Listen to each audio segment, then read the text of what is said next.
This is something I've thought about a lot because if we are in a world where people can be modified, their cognitive system can be modified at such a deep level, and when you get down to the level of perception, that means their morality can be completely modified. It means that someone can be completely morally inverted through these processes. And so, like when I talk about moral inversion, I'm talking about the desire to destroy innocence for the sake of innocence suffering. You get to those kinds of levels of depravity. I think it's important to understand that we live in a time in human history where people can be conditioned into the depths of total moral inversion, and there can be centralized entities that have the ability to condition a certain amount of the population in that direction.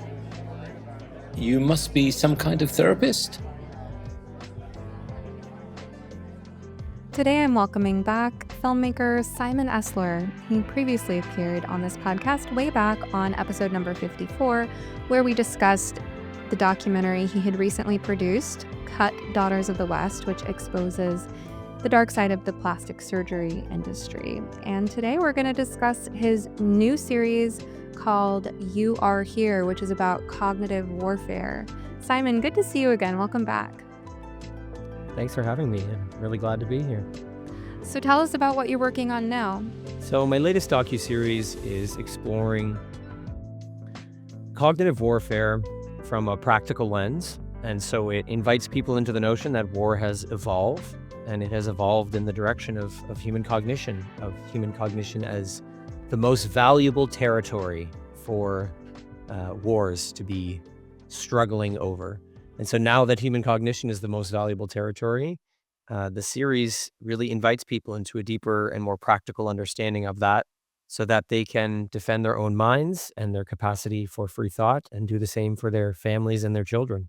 So you gave me an opportunity to watch episode 1 of the series, and I wasn't sure where you were going at first, because you were sort of laying out the foundational concepts in that artistic manner that I've noticed is characteristic of your filmmaking style.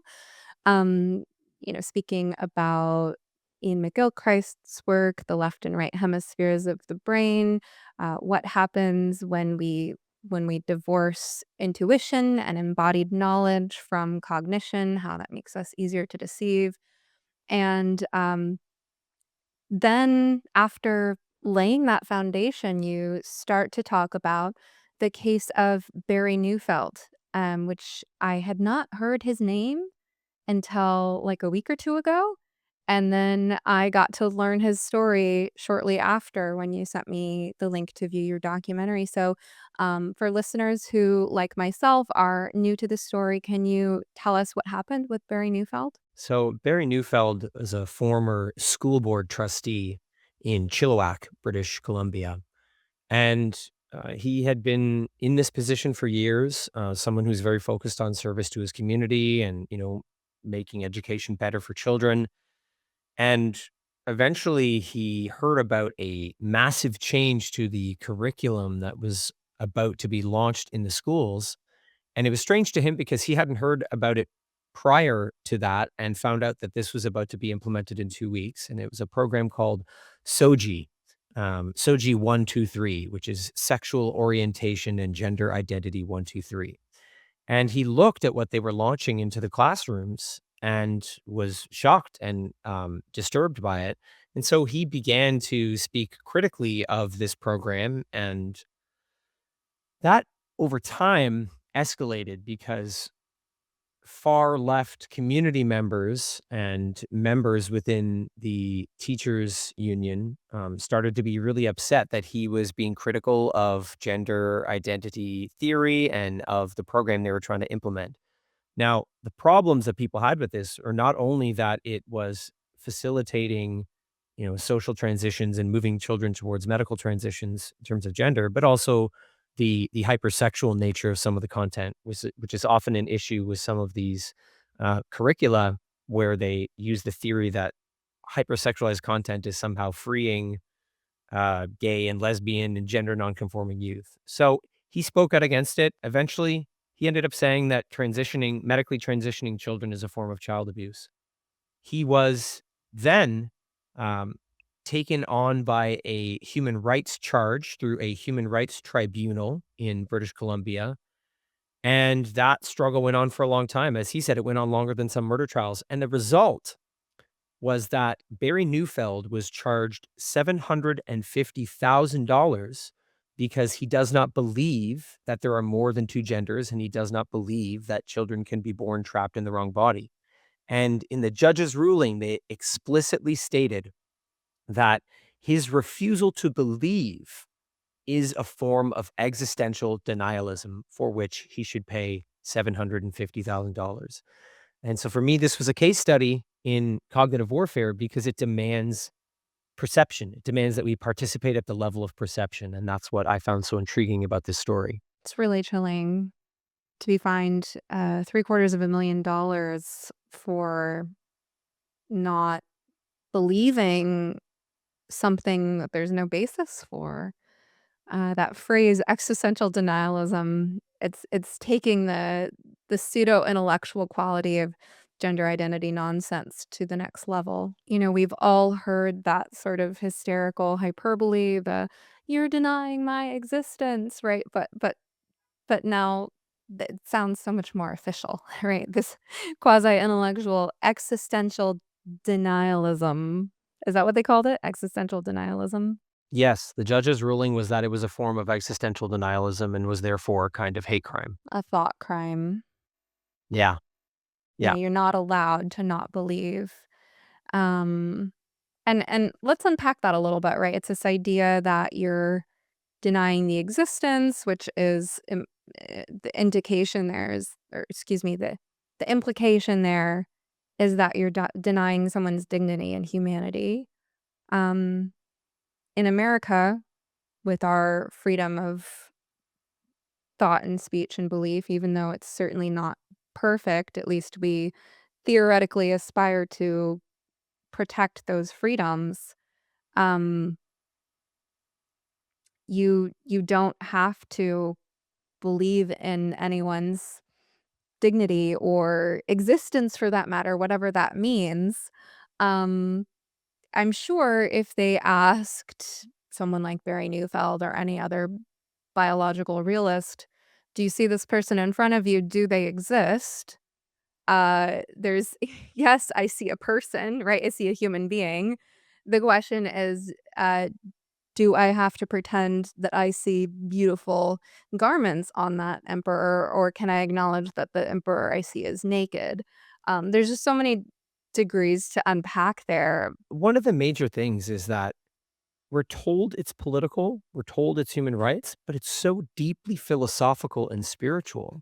To ask us to believe in that meta narrative, that particular story that people are born trapped in the wrong body, this has huge, huge implications for us philosophically and spiritually. And that's one of the things that I think is so strange is that we're being asked to believe in a very sort of religious idea that we can be born trapped in the wrong body, that there are gendered souls and that you have gendered souls that can be born in a body that's gendered differently. That's a very religious, spiritual, philosophical idea. So to force us into that, I find very, very strange, but I think it's important to frame it and call it what it is. And the way that you broke down that ideology with the sort of cartoon demonstration in episode 1 of You Are Here, I thought that was very well done. Just to make sure I'm understanding what happened to Barry Neufeld, he was fined $750,000 for not believing something not true. You know, belief in biological reality is protected in the UK. I've had Maya Forstater on to talk about that. And again, in America, our freedoms aren't perfect, but we do have the Constitution. Um, in Canada, it feels more Orwellian than some other places when we hear about these stories from other countries. I just want to make sure I'm understanding, was he fined $750,000 for so-called existential denialism, specifically because he was a school board trustee member? Or Yes. so That's so part of the framework. Yep. so in or how does the logic go in like the judge who made that ruling, Is it that if you are in some kind of public service role, or if you're in a role that affects how children are educated, or if you're in whatever specific parameters, then you must believe in this or else you are guilty of hate crimes? Like how does the logic go? So the way the judge looks at it is that his role as a school board trustee is a major part of it because he allegedly harmed people by making these public statements in a position of power. There's the claim that all sorts of people were traumatized or deeply disturbed or upset. Now, when his lawyers said, "Please tell us who was harmed," then they weren't able to produce any names or examples. But the reason they have the capacity to do all of this is because in 2017, the human rights laws in Canada were altered to include the concept of gender identity and gender expression as human rights. And this is really, to me, where Canada went off the rails and started to push this religion on people, is when that was embedded into the Human Rights Code. And it's not a coincidence that this occurred the same year that Trudeau made his big public apology to the LGBTQ community, saying, "From the government of Canada, we abused you. We apologize. We're sorry. We're responsible. We're going to make it better." It is very dramatic speech. So he's pushing a narrative that claims, "Oh, this is just about love is love," while quietly in the background, our human rights laws are being rewritten so that something as vague as gender identity and gender expression have to become human rights. That's a totally different narrative than love is love. Yeah, and you showed that clip of Trudeau in the film. And what does all this have to do with Canada's Bill C-16? Is that the one that you were talking about? That's the conversion therapy bill. Mm. That was a uniparty issue for sure, and that was definitely part of this because it's all part of the same meta narrative. So the conversion therapy bill is tied to the idea, first of all, that we have a problem with conversion therapy in Canada. The idea that, there are sort of Christian Bible camps trying to get the gayness out of children, when really there was no major issue with that. But the way they wrote the law was that um, you cannot in any way, shape, or form convince a child that they are connected to their natal body. You can't move things in that direction in any way. Anything other than transitioning a child towards being bi or gay or lesbian or transgender, that's the only direction legally anyone can go. And to move a child in the other direction, they carefully wrote the language so that that is considered conversion therapy.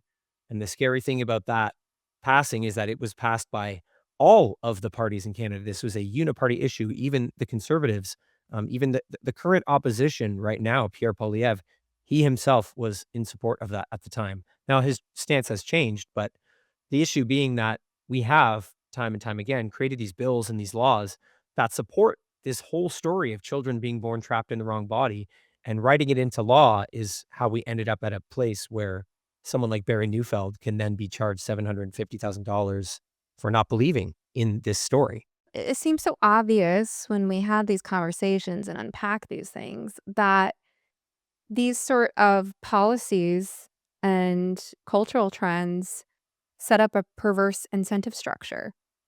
In other words, let's talk about personality for a second. Everyone has one. Not all personalities are equal. Some personalities suck. Some personalities are awful. Some personalities have some growth to do. And then we have a wide range of personalities. I'd love to talk more on the issue of personality in general, but I recently wrote a tweet. Maybe I'll turn it into a Substack post at some point about personality as here's a metaphor for thinking about personality. Imagine a rock breaks off from a cliff in an avalanche. And at first that rock is jagged and misshapen and then it tumbles down into a river, and through millennia, through friction, through contact with other rocks and water and time, that rock, it has its weak points broken off, it has its sharp edges softened, and eventually, uh, you can see the beautiful substrate of what it's really made of, and you can hold it and you can pick it up. It's still got a unique shape. It's got unique colors. You can see what it's really made of, but also it can fit neatly with other rocks. It's adaptable. It's unique, but it works and it's withstood the test of time and it can't be broken anymore. Um, I think of that as a metaphor for what time and experience and relationships with other people do to our personality. And I think that the absence of synchronous time, that the deficits that we're experiencing culturally of synchronous time with other people in shared experiences, the shortage of relationships and experiences is affecting the formation of personality. So I'm going somewhere with this, right? I love the metaphor in and of itself, but personality has a lot of implications, because like I said, personalities they're not always formed very well. They haven't always had their jagged edges worn down, and there are people who haven't learned how to play nicely with other humans. Let's just say, and it would seem pretty obvious to anyone who takes a moment to think about this that if you create something as vague and abstract a concept of as something called gender identity, and now I'm picturing when kids are playing tag and they have their safe zone that they can hide behind, it's like we've created this safe zone where someone can hide behind this concept of gender identity. And if that's their free pass, their get out of jail, their trump card, their safe zone, I like to mix metaphors. Sorry about that. Um, then then any number of things can be excused and hidden behind that, right? And so what happens to personality formation? What happens to the natural friction of relationships of people saying, "Quit being a jerk. I don't like it when you talk to me that way." Or hey, try developing a sense of humor. What about it if a person needs a thicker skin? I mean, there are a lot of things that need to happen to help a person develop a good, robust, healthy personality. And you've just created this incentive structure that says you don't have to go through all of that at all. You can have the most jagged, misshapen, you know, potentially ready to fracture at any moment uh, personality, and rather than being tumbled through the river of life and time and experiences and other people and becoming your true ultimate form of something that's been polished, you just hide over here where it's safe. You claim this exception of I have a gender identity, and now nobody can question you, and anything can be deemed a hate crime against you. And what the hell is that going to do to relationships and culture? I think about this a lot. I think about this a lot because of how deeply it incapacitates these children in terms of relationships and in terms of giving struggle and suffering meaning.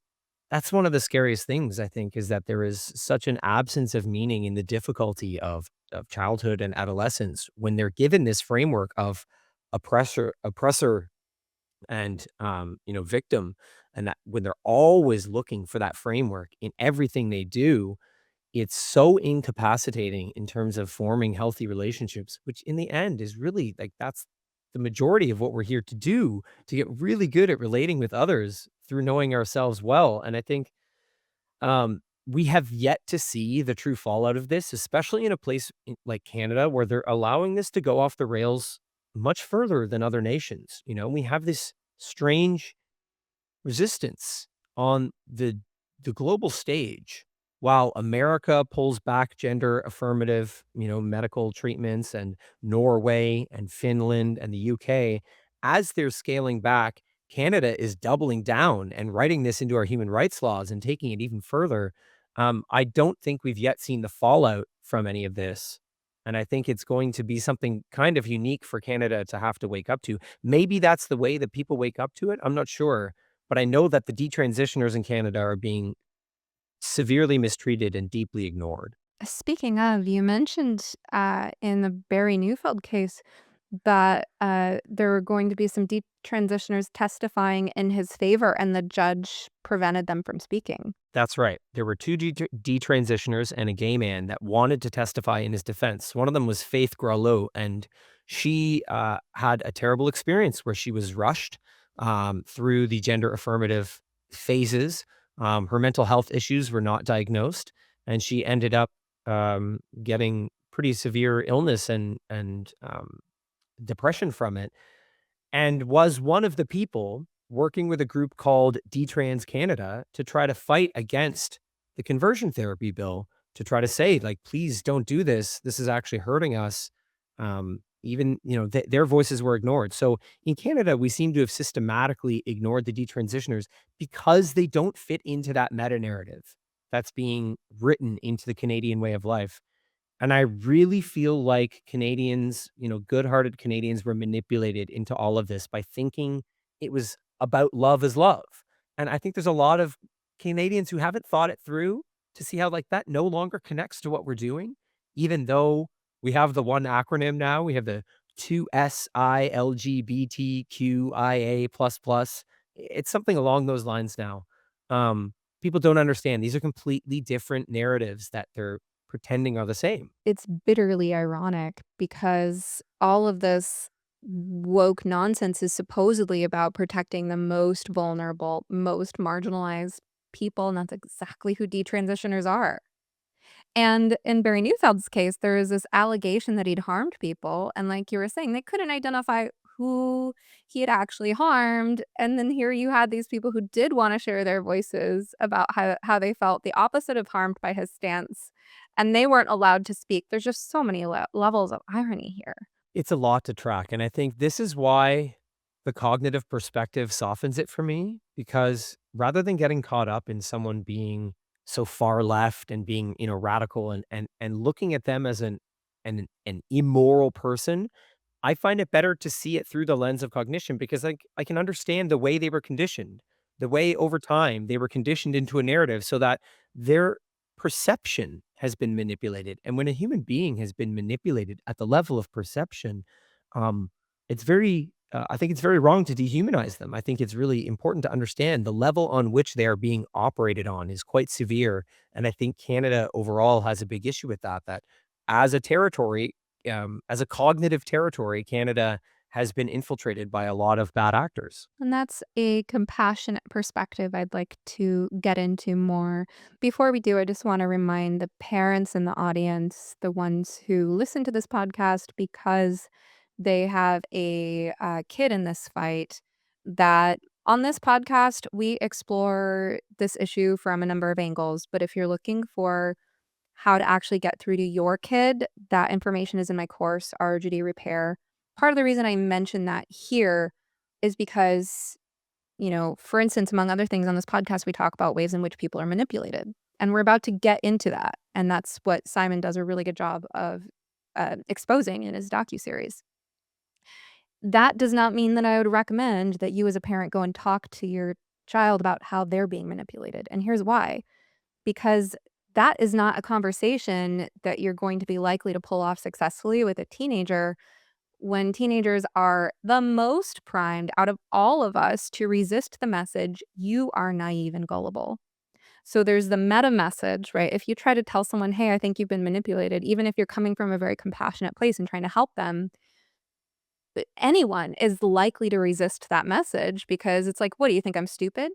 Right? Even us as grown adults, we don't like to admit how fallible we can be. Well, that's exponentially greater of a tendency for young adults because their egos are so much more fragile. Yes, they are the most vulnerable to manipulation, but they're also the most resistant to the message that they've been manipulated because it conflicts with their ego. That's why in the course, ROGD Repair, we talk about how to be effective in your communication with teenagers and 20 somethings caught up in this ideology. I just want to remind parents that there's a difference between the educational content we share on this show and the strategies in communication that are actually going to be effective with your kid. If you're looking for those strategies, you're not going to get it here on the podcast. You're going to get it at rogdrepair.com. And while I'm on it, while I'm on the self-promotion thread, I have recently been reminded that I should tell my audience to please rate and review this podcast. wherever you get your podcast. Thank you very much. Okay. So now that I've Thanks to them. given that little disclaimer, let's talk about how our psyches are being manipulated.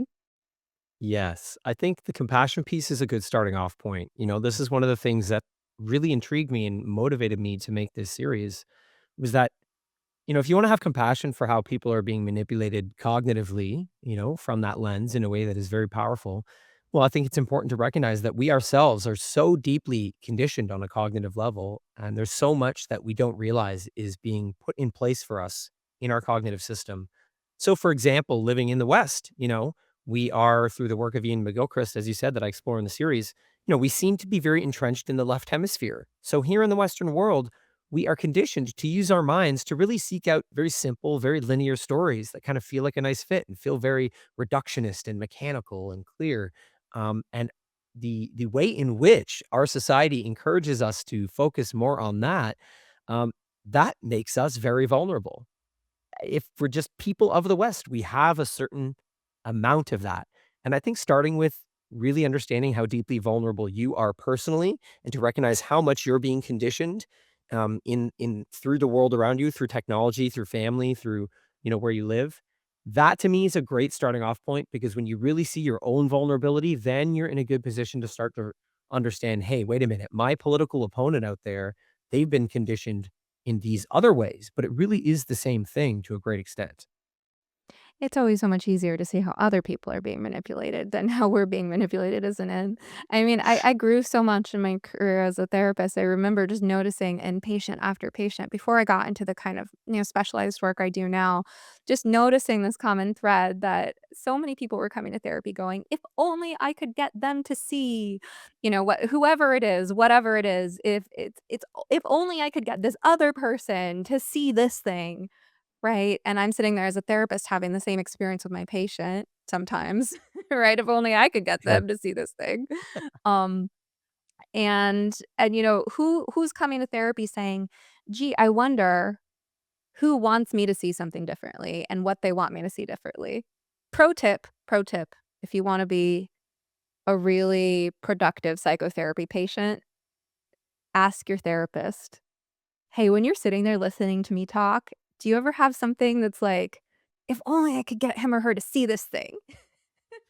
Because that's your therapist's countertransference, and they should have a good awareness of that, and they should keep it in check, but it might tell you something. It's good to invite that feedback. Anyway, I mean, yeah, it's a universal thing, right? That we see other people's shortcomings, deficits, blind spots. It's harder to see our own, and there's nothing wrong with that as long as we can have a little bit of humor and perspective on it. Like, yeah, I probably have just as much of a blind spot in myself as I could see in someone else. And maybe that's a Yeah. starting point, right? Like maybe for some people, that is the starting point of, oh, maybe I have that blind spot too. But again, there's that kind of resistance to seeing it. Simon, what helps you? Because you're talking about having that awareness of one's own vulnerabilities. Is there anything that you found helpful for yourself or for people you cross paths with in terms of having self compassion, not a sense of shame or ridicule about it, but of like, oh wow, I am really like, this might be just like a narrative that I've swallowed rather than like something I've actually thought about for myself. I mean, when you have a certain amount of mindfulness in place, when you have the ability to produce some stillness or, some form of silent cognition or observer cognition, you can really see a lot of this at play. I think one of the things that was very that created some lightheartedness for me was really noticing how the way the media manipulates me with narratives is actually the same way that my own anxiety does it. And Interesting. that kinda made me laugh, that if I really watch any anxiety, any anxious that I have, it's always tied to a narrative. It always infers a specific framework of the past and the present and where things are going. It always seems to be tied to that, and I noticed that we are story-based beings on a very deep level. So when I started to notice that that's just how my system works, that we just function on stories in this way, there was some lightness for me that came about. And then I think the next thing that sort of pushed me further into feeling softer about my own conditioning was understanding meta perceptions. The way that we uh, assume others perceive us, right? So thinking about the way others perceive us, I learned a lot when I looked into that because I noticed how much time I would perhaps spend on considering the way someone else is perceiving me. And even just noticing that, noticing stories built from that really opened my eyes. And then I found a study by a man named Emile Bruneau, and he was studying the meta perceptions of people on the left side of politics in the United States and the right side of politics in the United States. And he was studying their meta perceptions on specific issues. So, for example, there'd be the border, and he would look at, their own stance on the border, and then they would ask, left wing people how they think the right wing people perceive the border issue, and vice versa. And what they would find was that their meta perceptions were so far from reality. Mm. And where it really became stark was when they asked them how violent or extreme they thought their political opposition was. And both on the left and the right-hand side, in terms of their meta perceptions, they thought the other side was 400% more violent than was actually true. So I started to realize that meta perceptions is a place in which we are deeply manipulated. And that was very helpful for me to sort of soften and humble myself and really comprehend how important this information can be. Mm. Um, what you're saying about in the documentary, in the docuseries, you talk about perception. And I remember discovering about myself in early adulthood that I had the ability, call it a strength or a weakness, I think it's both, to kind of put on a certain filter and then only be able to see everything through that filter. So when I was studying, got a bachelor's degree in environmental studies. Okay. So like when I thought about supply chain analysis, for example, I was paralyzed grocery shopping because I would see the life cycle of every single item on the shelf, everything that went into creating it and what would happen to the waste afterward, for better or for worse. Maybe I have sort of an obsessive type of mind, but whatever lens I start looking at things through, it's hard to take that off. And I learned this about myself at an early age. I think I have a bit more flexibility now in that I've tried on a lot of different lenses um, by now. But I also remember the kind of waking up out of the fog that happened circa 2020, 2021, when I started questioning some of these cultural narratives that I'd absorbed because I just remember all these moments. Of course, they're clearer in hindsight, but moments of feeling like there was kind of a fog over me and I didn't really believe what I was saying. Like I would find myself saying something and not really knowing that it was true or not really feeling like it was connected to my authentic thoughts and emotions, but more like I could almost hear myself saying something because that was what other people said, or that was what I thought a good person thought about an issue, even though on some level I was aware that I was taking other people's words for it, right? Like everyone seems so sure that this is true and this is false and this is good and people who think that are bad, and I was just sort of agreeing with that consensus, not because I'd looked into it myself, but because I trusted the people who held those opinions and I figured surely they held them for good reasons. And at some point it started to dawn on me. I was like, wait, what if we're all doing this? What if this is like one big game of telephone, right? What if this person who seems so sure that Joe Rogan is a far right conspiracy theorist, for example, like white supremacist, right? Like this person who seems so convinced, I'm like, oh, I would never listen to Joe Rogan. He's a far right white supremacist conspiracy theorist. By the way, I'm not even like a listener. I don't listen to Joe Rogan hardly ever, but I'm just saying this is one of those things Yeah, it's a that good example. like at the time I was like, oh, bad people listen to Joe Rogan. Now I would never date a guy who listens to Joe Rogan. You know? And, like, at some point, it started to dawn on me, and I was like, "Wait, I haven't listened to Joe Rogan. I'm taking other people's words for it, assuming that they have, but what if they've taken their word for someone else's word for it, and that goes back and back and back and back and back? Like, what if we're all just pretending?"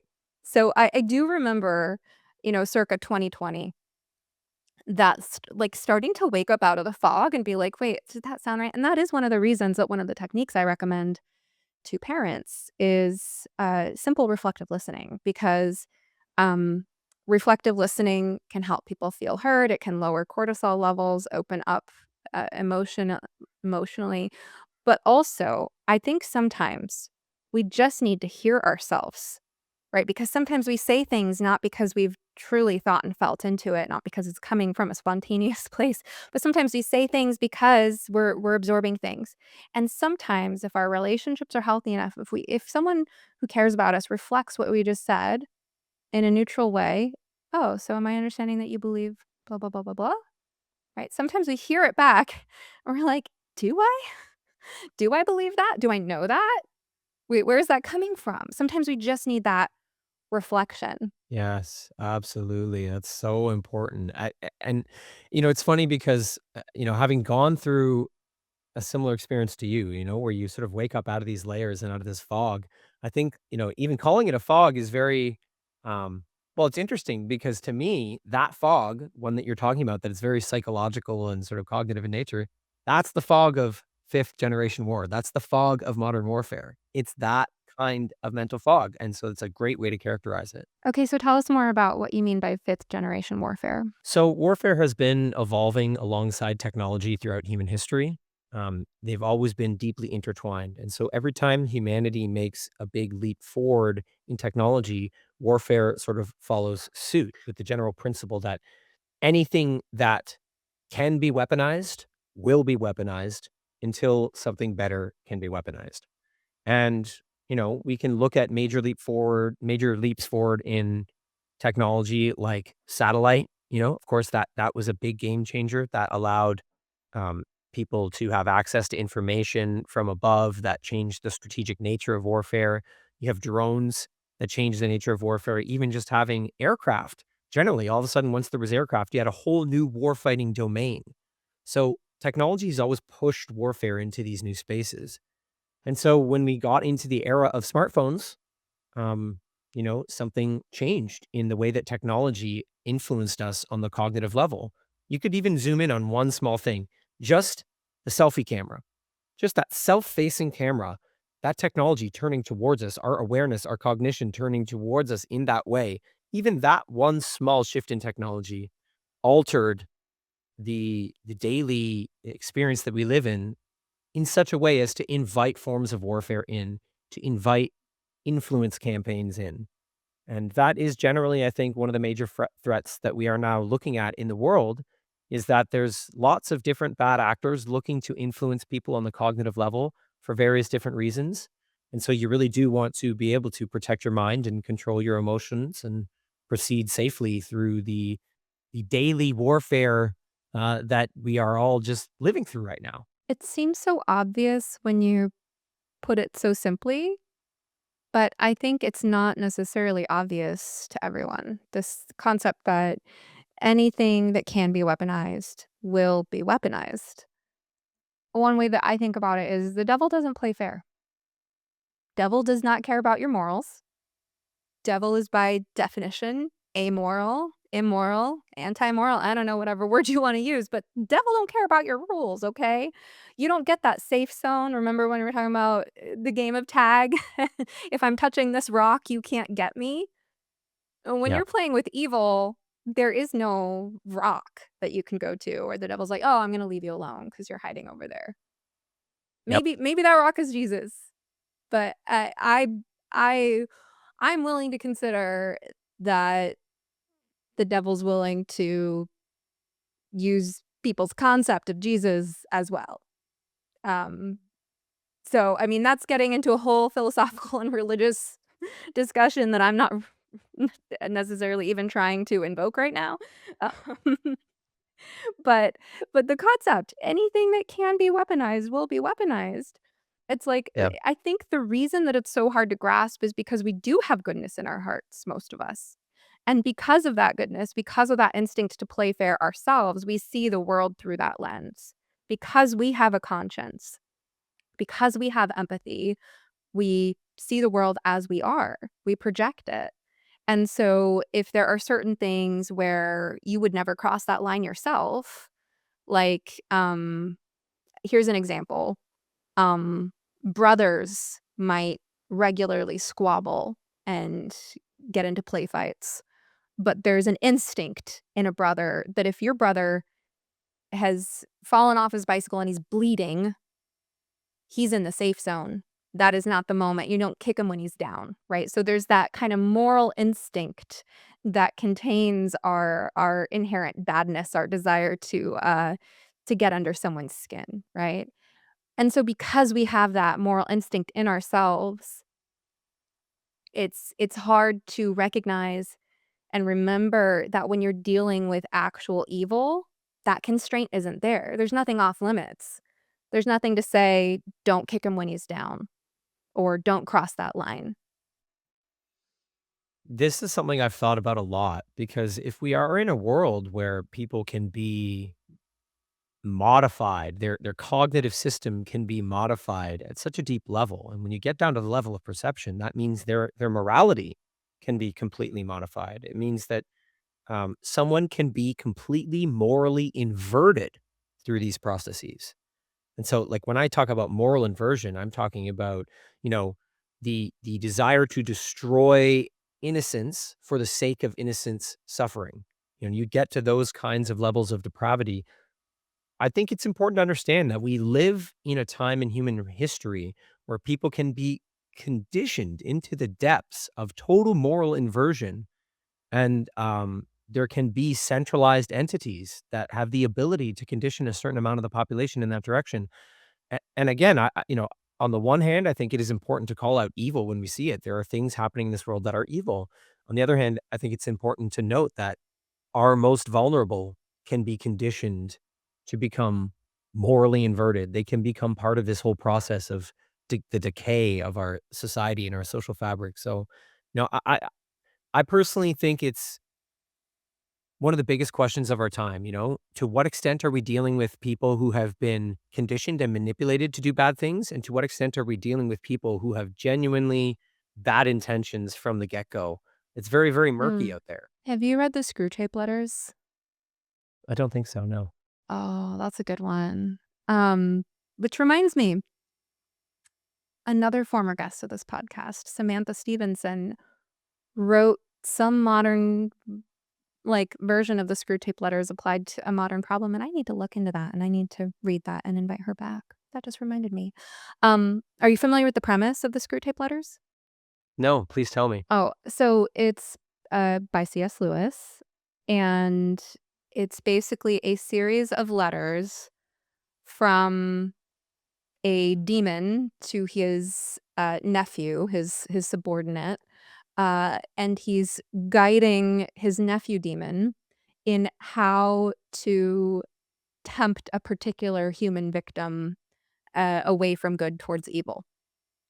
And so it takes place in C.S. Lewis's time. So, like, an example would be how to get him to spend more time with his friends who are bad influences and how to lure him away from the nice church-going girl he's starting to be interested in, and how to weaponize his everyday emotions to make him more prone to envy and distraction and laziness and things like that. And I'd be curious about a modern version of that because we have so many more distractions now. I Yes. think we need art like the Screwtape Letters, and another good one is, have you seen The Good Place? No. Oh, you haven't seen The Good Place? It's a really great philosophical comedy, if you will. Um, Okay. so the premise of The Good Place is and so anyone who hasn't seen The Good Place, I might ruin a little bit, I'm just warning you, but you need to understand the premise because it's important symbolically, that a demon has come up with a new way to torture humans. So instead of the traditional methods of torture in hell, like physical inflicting physical pain, he brings certain humans to a place and tricks them into thinking that they're in heaven, and then keeps creating moral dilemmas and double binds and disaster scenarios that make them go crazy. So, for example, for the human whose biggest flaw is that he's too moral, the philosopher, the morality professor who's got like a type of obsessive compulsive personality disorder where he's so obsessed with doing the right thing at all times that he gets decision paralysis. He gets tormented by his own morality. And the girl, on the other hand, played by Kristen Bell, who knows that she's a bad person, who's like, I'm in heaven. What? I don't belong here.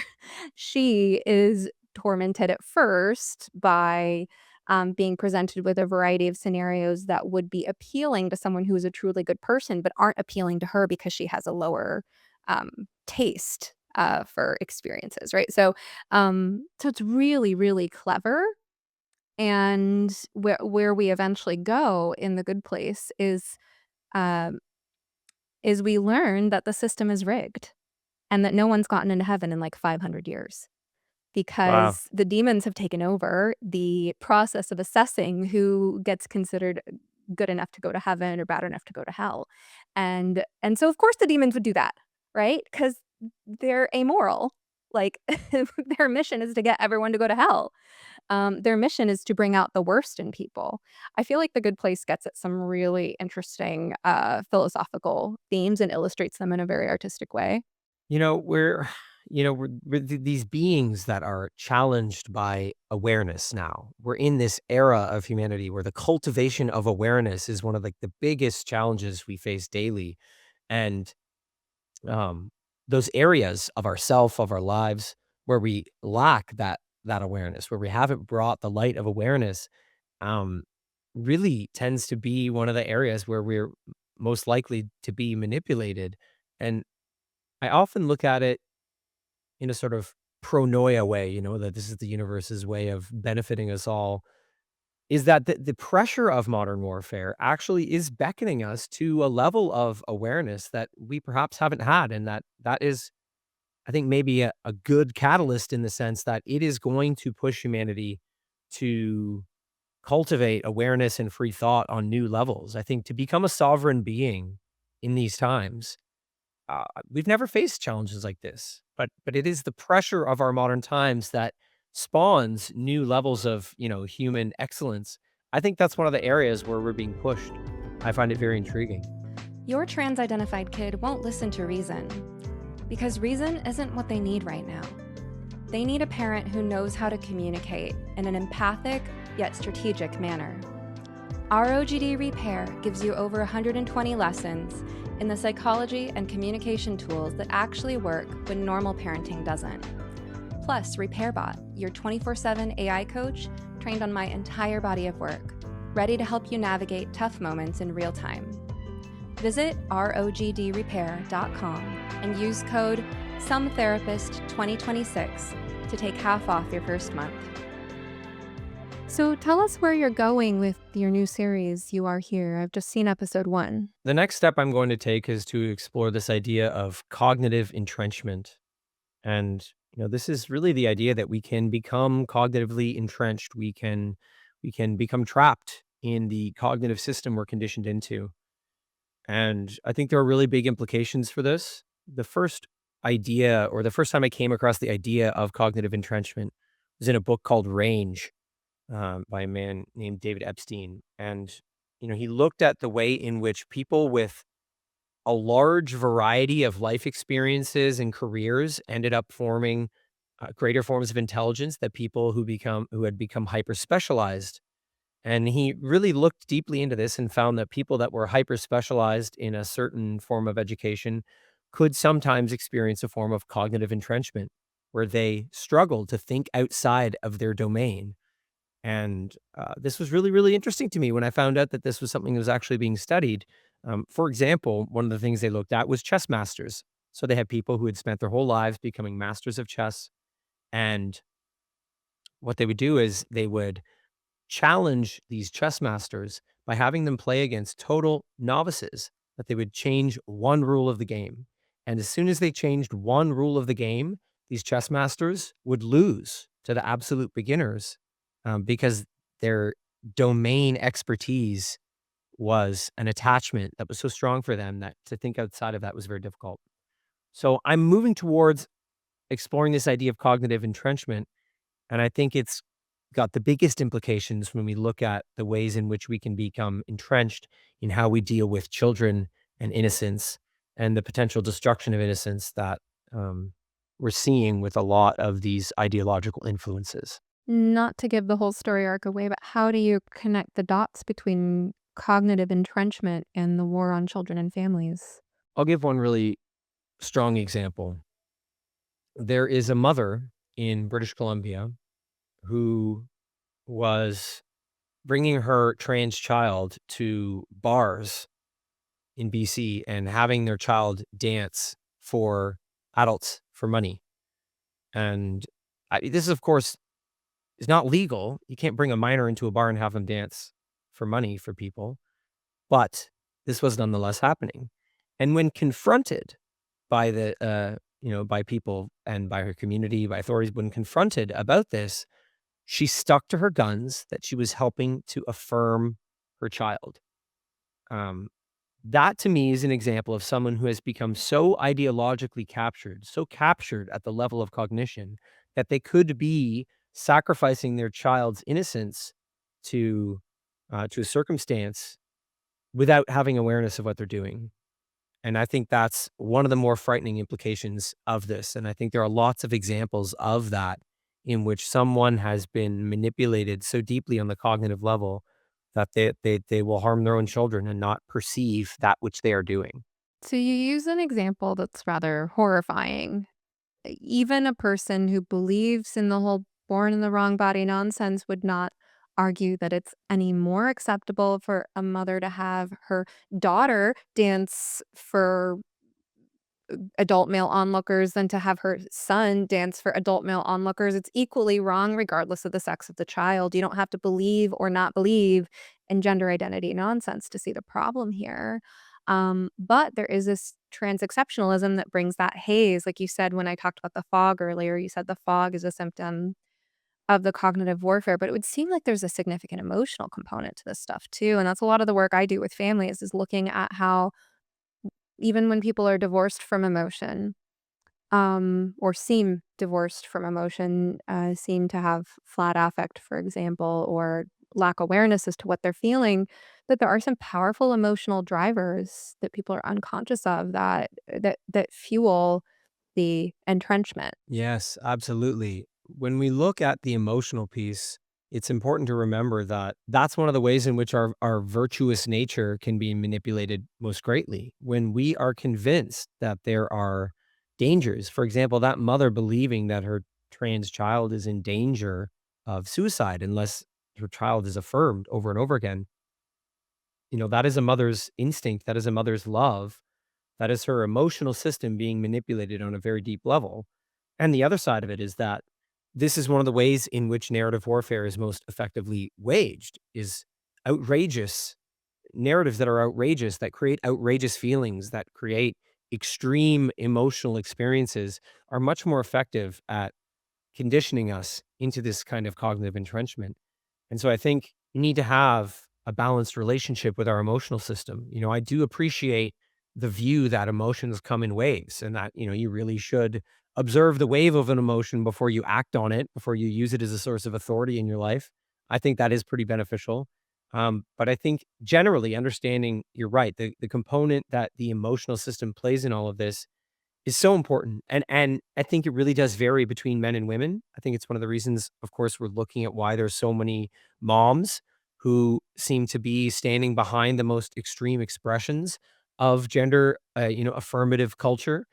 Um, I think there's something there that has to do with the emotional system, and that's why it's been so effective. So you said the arc of the series is to bring it home to children and families. Can you give us a sneak peek of some of the other ground you're gonna cover there? Why don't we take a little look into history? Because one of the things I'm going to be doing is comparing this to history. So, there's a very interesting history in the story of Carthage. So there were some remains found in Carthage, and they identified these remains in these urns as being the cremated remains of babies and young children. And as they were exploring the forensic discoveries in this area and moving through the timeline of Carthage, they initially found these urns with children's remains, and they had been marked as sacrifices to Baal. So this is, an ancient deity of child sacrifice. And initially, when they made these discoveries, this was a ritual that was only being performed by the elite class in Carthage. And they could see this by the urns and the way that the burial had been performed. But as they progressed through the forensic story of Carthage, what they found was that over time, what the elites were doing in terms of sacrificing children to this god of child sacrifice had become normalized. And that this practice of the elites eventually, through culture, became normalized so that the forensic story changed. And they found in Carthage urns and the evidence of these sacrifices that were being performed by even the lowest classes in Carthage. And I think the story is very telling because I think the way in which culture and morality can trickle down from those who are in positions of centralized power, especially culturally, the way that can trickle down really affects us as moral beings, as emotional beings.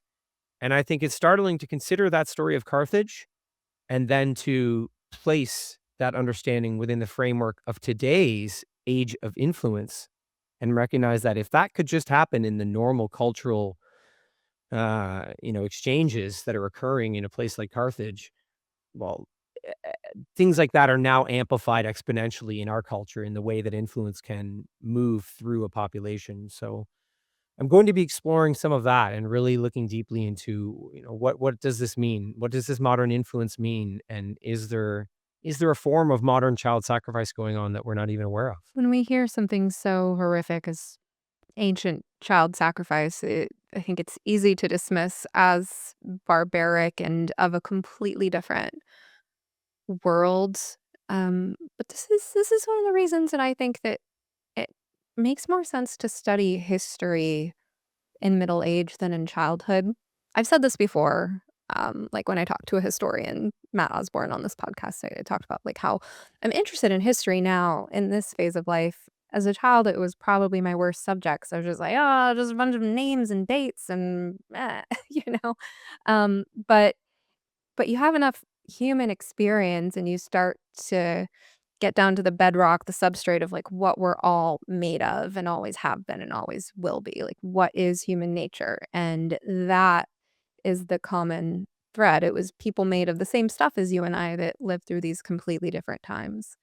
And you get tossed around and, through the that current of life, you bump up against enough other stones over time and you get humbled enough to see, oh my goodness, I have more in common than I'd like to admit with people who have done horrific things throughout history. And you start to get curious as to how these things can happen. And it's interesting that you mentioned child sacrifice to Baal because I was just hearing Jordan Peterson lecture about that.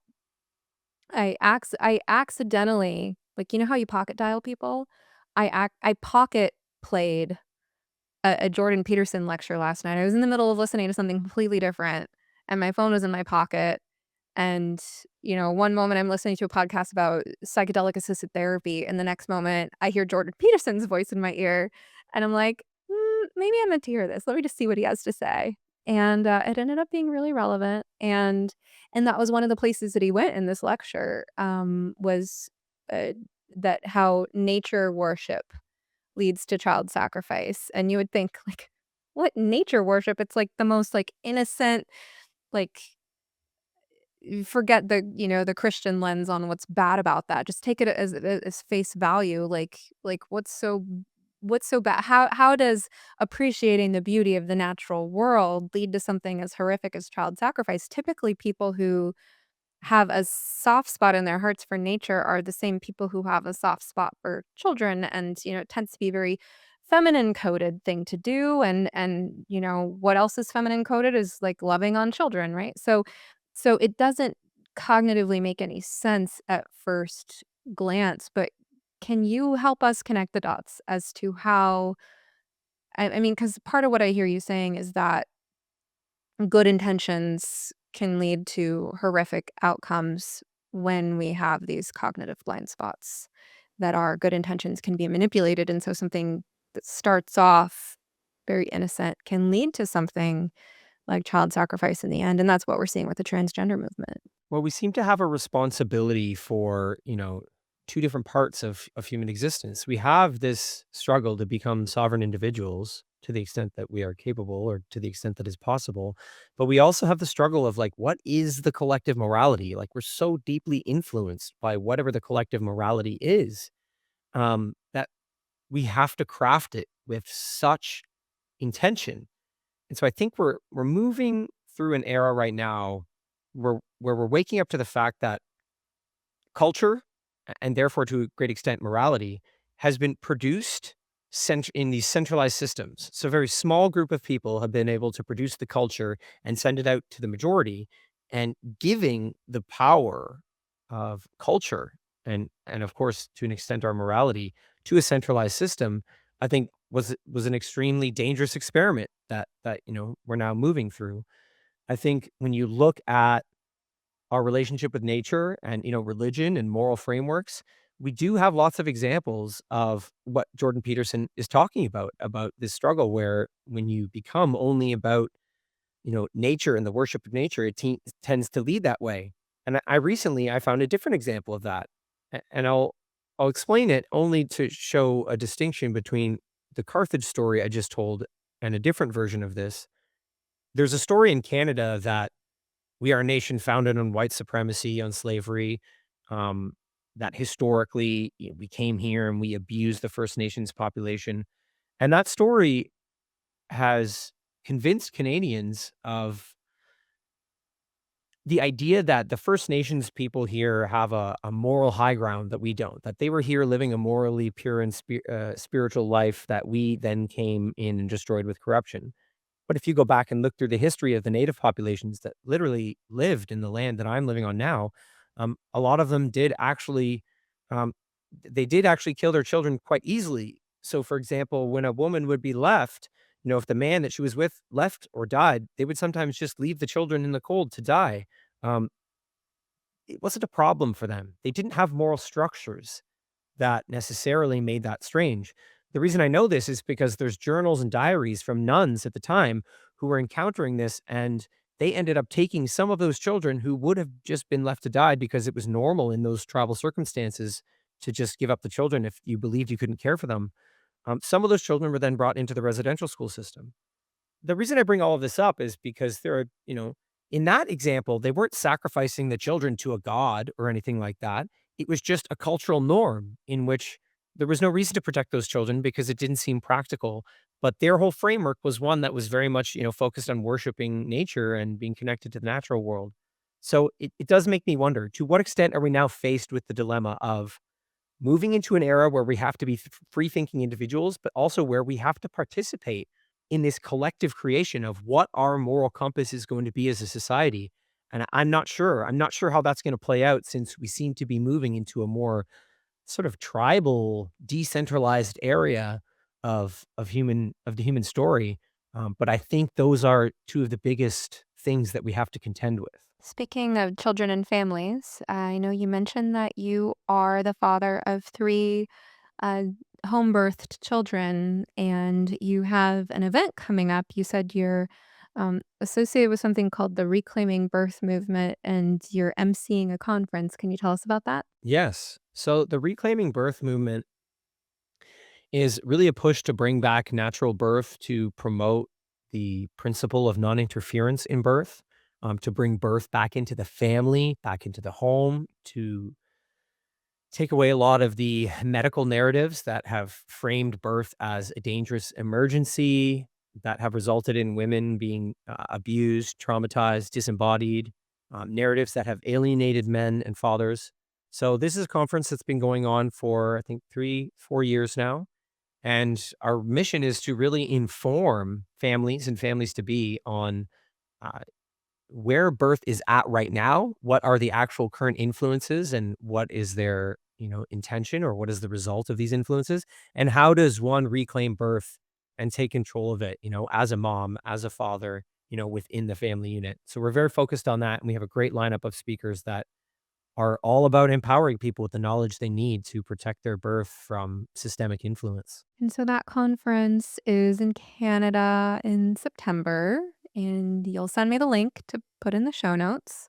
Yes. Yes, and it's a great chance for people to, even if you're not yourself about to have a child or in that position in your life, it's a great thing to share with people who may be in that place, because these are resources that are very difficult to find, to be quite honest, especially depending on where you are in the world. So how to work with midwives and doulas and, to get informed on birth, all of that.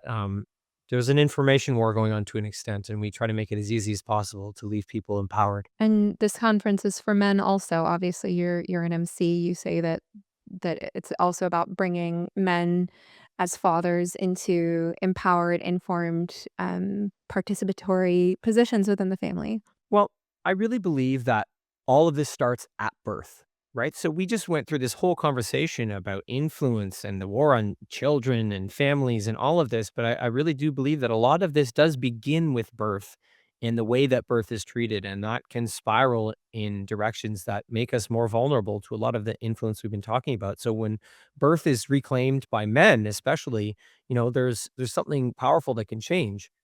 What we just outlined today are a lot of the threats, the kinds of threats that are common today. They are cognitive in nature. It's the same in birth. So for men to step into the position of being a father who's going to defend his child's birth, you have to recognize that a lot of what's going on is cognitive. There are narratives about birth that you have to contend with.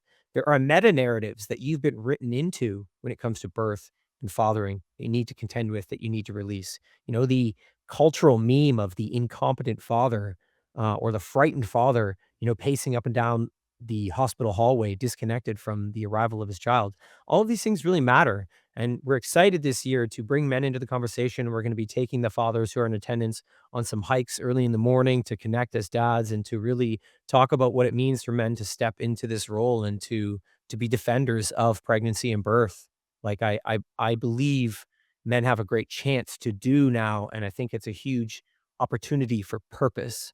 And I know that men in our era are deeply struggling with purpose. So I think, this call to action can do a lot for our society, in my opinion. It's really great to hear about. Um, I recently went on a 2-week road trip to California with my family, and we did a lot of outdoor adventures and got to connect with old friends. And when we were visiting Santa Cruz, where I went to college and stayed a little longer than that, a place that still feels like home in many ways, even though I've been gone for a long time. I got to connect with an old friend of mine there who, um, when I was there, was very focused on building community and hosting gatherings and building sort of like an interfaith spiritual community, and it was really good to see him all these years later doing, men and boys work.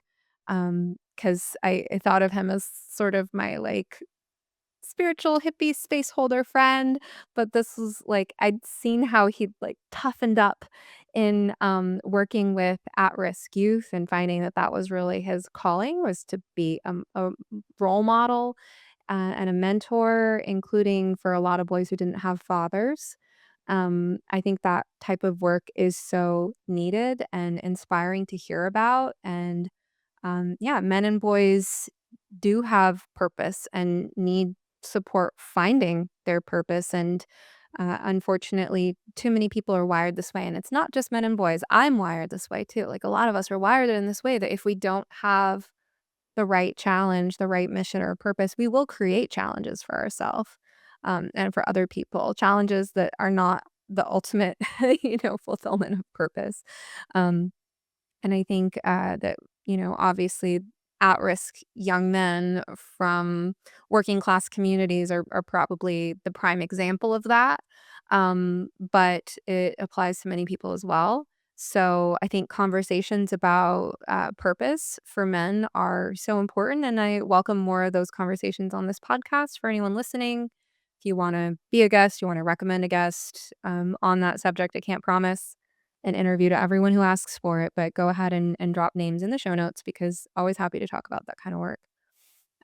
Well, Simon, is there anything you wanted to circle back to or sort of put a finishing touch on? Well, I am on a mission to defend the family and to defend free thought. And so I want to put it to people that these are times that are filled with great purpose, and to defend children and free thought in the family, I think is a It's a magnificent calling that I think a lot of us can step into.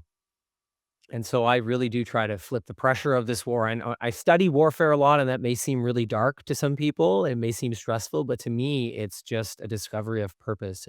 It transforms the pressure of that into purpose. And, to echo a lot of what you said, a big part of what we can be doing now definitely is focusing on bringing boys and men purpose. And yeah, that's a great conversation to get into. As a father of 3 boys, I think it's Mm, really important. But I would invite people to check out my website, simonesler.com, where you can check out my other films.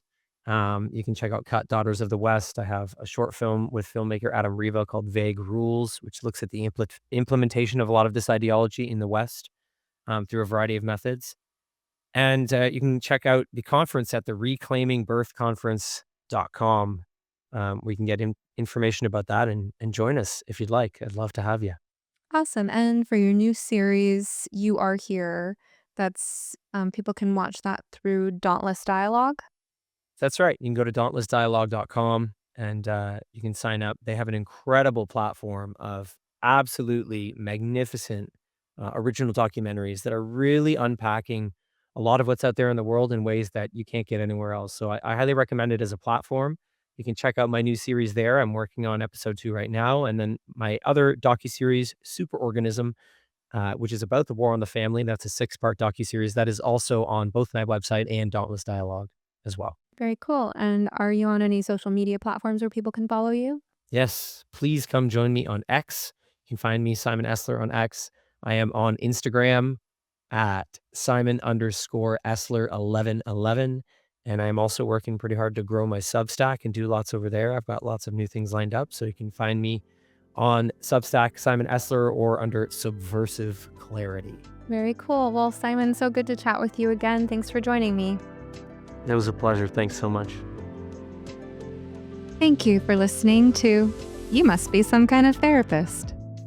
If you enjoyed this episode, kindly take a moment to rate, review, share, or comment on it using your platform of choice.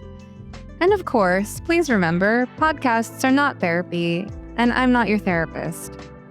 Special thanks to Joey Pecoraro for this awesome theme song, Half Awake, and to Pods by Nick for production. For help navigating the impact of the gender craze on your family, be sure to check out my program for parents, ROGD Repair. Any resource you heard mentioned on this show, plus how to get in touch with me, can all be found in the notes and links below. Rain or shine, I hope you will step outside to breathe the air today. In the words of Max Ehrmann, with all its sham, drudgery, and broken dreams, it is still a beautiful world.